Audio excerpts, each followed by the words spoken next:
It's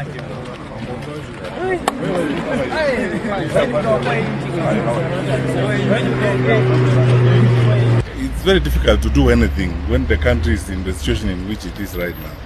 And I have been observing what has been going on in the country since morning. Like many of us who are interested in what's happening in the country. And quite frankly, it's very painful and very unfortunate to see what is going on in the country, because I don't think there's someone around who thinks we should be living like this every day. And our young people getting out expressing themselves, and the level of violence that we have seen, the level of destruction in the country is unbearable. And we cannot pretend that there are no issues. And this has nothing to do with politics. Whatever side of the political divide you belong to, these issues need to be addressed. I keep asking this question: how many lives are we going to lose before we start listening and reasoning with each other? Because what is being asked here really is attention, and then to ensure that we work in an inclusive manner to address the challenges that we face. And we cannot pretend that the challenges don't exist, and then we live as if those who are raising questions, or those who are on the streets, like our young active Kenyans, are just doing it for any other reasons except trying to address the real issues that they deal with on a day-to-day basis. So for me and many of us, really, it's a very, very sad day and very painful. If we were a little more open and more focused in addressing some of these issues, we should not have gotten here this year. Because when this happened last year, there are promises that were made that were never fulfilled. Personally, I've been thinking, actually, and maybe I'll speak about this some more when I get out and start having conversations with people.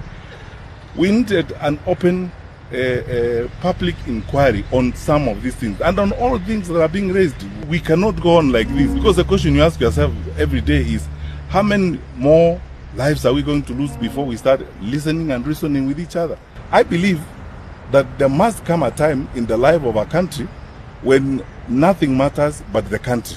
These questions I've asked about inclusion, the questions I've asked about what needs to be done in employment, how to handle education, because most of these frustrations, it's true, as some parent was telling me, some of our children are genuinely traumatized.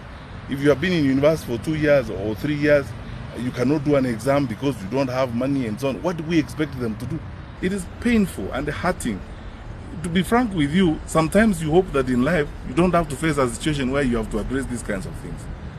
To look at like those mothers and those parents and all those who have lost their young ones in circumstances such as this. It is very sad, very disheartening.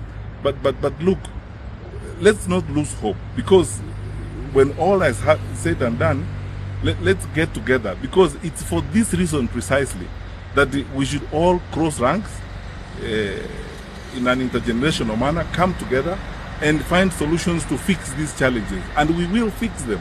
These are not insurmountable problems. These are things we can deal with. I get very sad really when I see even the language that is being used in circumstances such as this. People are raising issues. What we have seen in the course of the last few days, the language even from the leaders is shocking. How do you even address your citizens in the kind of manner that some of our leaders have been speaking? Yet actually you're addressing people who are raising challenges, very basic, straightforward issues and challenges that you need to solve and deal with as a leader. Why can't we even be decent and talk to each other in a responsible manner? The country and really the world now needs warriors of progress, warriors of development, not warriors who carry pangas and rungus. They need warriors of progress, warriors of development, warriors of togetherness, who are going to build unity and create greatness out of our nation.